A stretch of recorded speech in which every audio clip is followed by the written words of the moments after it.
Alright, so this is a quick and easy video to get all of you guys caught up to speed with products that we don't ever really think of when we think fish tanks, but nevertheless are life-changing once you start using it. Time to go pro.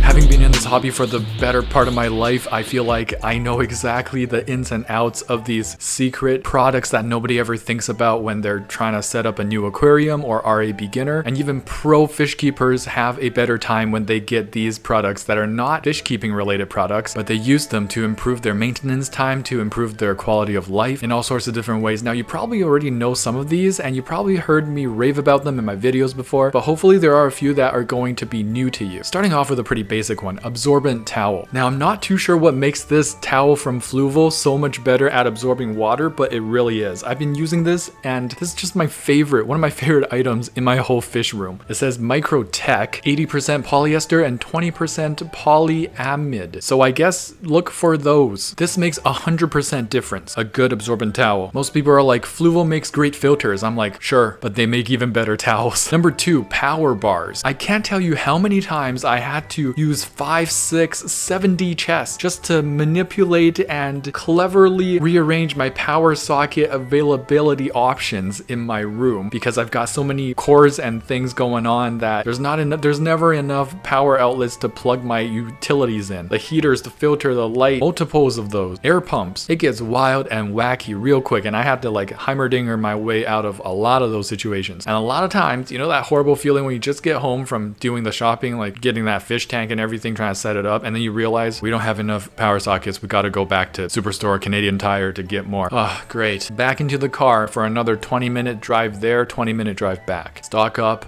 on power. On top of that, stock up on those longer power bars, extension cords. Third is filter medias. I always keep around hordes of biological filter media, porous, ceramic, random filter floss, and sponges. Because the first thing I do is take all the crap out they give you, like in the hang the back filters, because that's not what you really want to use. You don't want activated carbon in there. Come on now. You want to just put a buttload of ceramic, and then you just top that puppy up with filter floss or sponge. That's all you need, and saves you a lot of money. Organic potting mix. This is for dirting your tank. If you don't know what that means, search it up on YouTube. There's a lot of tutorials. This stuff is like $8 and you'll never run out of it. I only ran out of it 2 times because I have a fish tank channel and I have reptiles. If you don't, you're never gonna use all of it up. Use it in your garden from whatever's left. Super cheap stuff. The nutrient output is crazy. You get so much value. Because it's not branded or whatever by like pet brands, it's gonna be just dirt cheap. Next is timer. If you haven't heard me rave about this yet, you must not have watched any of my videos ever. A timer is the most quintessential important thing for a planted tank. That is an accessory. It keeps algae at bay, it keeps your tanks balanced, and it keeps your plants healthy. Without a timer, you're just screwed. You're just effed, bro. Put them in a coffin now. There's no future. Get a timer. Get it now. And get quite a few of them in case one of them breaks. Plus, let's be honest, you got more than one fish tank. And if you only have one fish tank right now, you'll have another fish tank soon. I just use the digital ones. Usually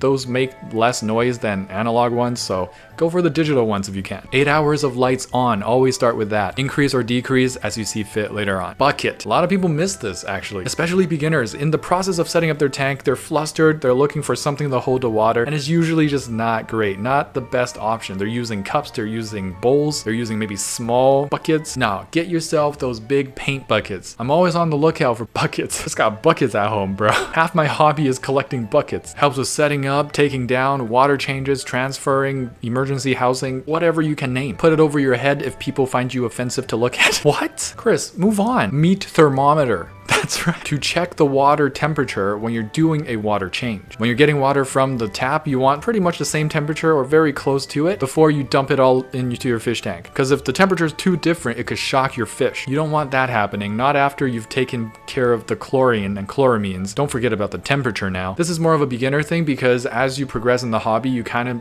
are able to feel out the temperature from your hand when you put it in your tank and then from the tap water, and then you can estimate that. You get much better at that. that, and then you figure out your workflow a little better. But a meat thermometer doesn't hurt from the beginning. Next item is credit card. No, I don't mean you need a credit card to purchase all the stuff in this hobby. I mean, that's important and you do need that, but this is not what I mean. In fact, you don't have to use a credit card. You can use any similarly built card that's hard enough. And hopefully you won't need it, or like that card is expired, because this is one of the best algae scraping machines out there. There's a lot of things you can use to scrape algae off the glass, but a credit card like card is magical. I boast about it all the time, but that's one of my favorite things to use when I worked at a local fish store that had over 40 tanks that all ran wild with algae, because the store has to keep their lights open way past 8 hours, and I'm ferocious with it. There's nothing stopping me. Put a card in my hand, there will be no algae in sight within minutes. That's how amazing this tool is. Life-changing, bro. Next item is tweezer. You can get the aquascaping tweezers. You don't have to. You can use whatever tweezers you want. Obviously, I recommend aquascaping tweezers because they're longer and they're just more adaptable to all sorts of different situations. They can help you scape as well, but you're just never gonna know when you need a good tweezer in this hobby. F around to find out for yourself. Get it. Toothbrush. Your fish can smell your bad breath from a mile away. No, I'm just kidding. Nah, but you should be brushing your teeth and flossing, okay? Like, come on now. It's 2023. Make sure you floss. I just have a toothbrush for the algae. They're great for hair algae. They're great for just any like free-flowing algae or algae growing on your plants. You can brush it, you can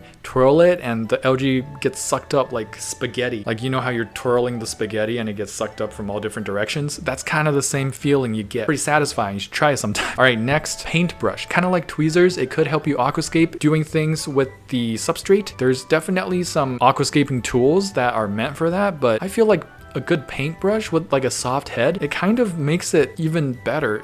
I find myself using paintbrush from Home Depot more than I do the actual aquascaping triangular thing. So if you're thinking you're going to be big on scaping, especially on the substrate level, you should definitely invest in a paintbrush. Next on the list is a big cooking pot, especially if you know you're going to have rocks or wood. I can't tell you how many times I've had like big pieces of rock and wood. Side note here, if you're going to be boiling rocks, be careful, they could explode. I don't mean Michael Bay explosions, I just mean cracked in half. Be careful because you might not like that aesthetic. You might want your rock round, and it might be a little bit violent. Not Michael Bay level, just when a rock cracks, it's never 100% safe. So if you're afraid of that, take out the old toothbrush that you got, right? You got a toothbrush, right? We need that big cooking pot to boil our rocks and our wood. If it's not big enough, you're not gonna be able to fit the big rock or wood that you have your eye on that you want to really put in your tank. Next item is a complete lifesaver. It is the Gorilla Glue Gel, specifically this one. This thing has helped me aquascape so hard because this is what I typically use to glue some bryophytic plants onto my hardscape. Without this, man, my life would be in shambles.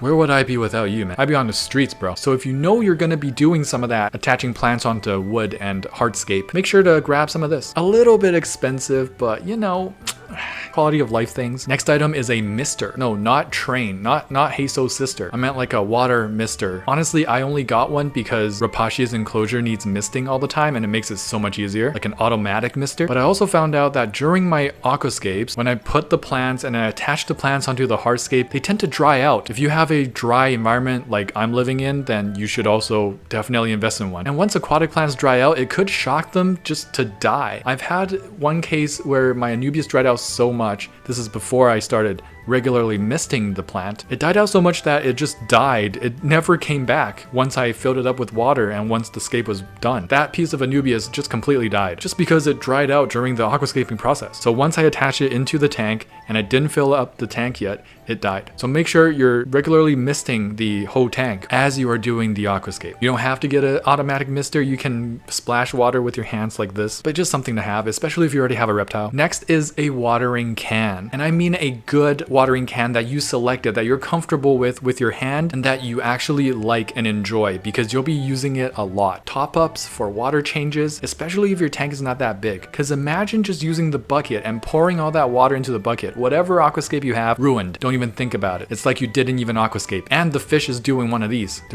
It's like they became a jellyfish going in circles in your tank because of the water flow from this giant bucket. So more gentle is the watering can. Also at the beginning of your aquascape, when you put the saran wrap on and you're ready to fill up the tank, you don't want to be filling it up with a whole bucket Again, that'll make sure that your aquascape is disappearing. You want to gently pour in the water onto the saran wrap so it doesn't disturb any of your beautiful aquascape. So a watering can is a must, and you'll be using it a lot. And the next one is styrofoam. A lot of us are getting packages shipped from Amazon, and I noticed there's just a ridiculous amount of styrofoam. Now, I'm also a styrofoam collecting hobbyist now, I've realized, because I save all the beautiful pieces of styrofoam for future scapes. When you put a hard stone onto glass at the bottom of your tank, it might scratch it, it might even break it, but put a piece of styrofoam down there and then put your rock onto the styrofoam, and all of a sudden it's protected. And the styrofoam doesn't decompose, which is another reason why we shouldn't just throw it out into the garbage. It'll stay in your tank forever, supporting that hardscape. Kind of romantic. Save your styrofoam, people. And the last one is, albeit a little cheeky,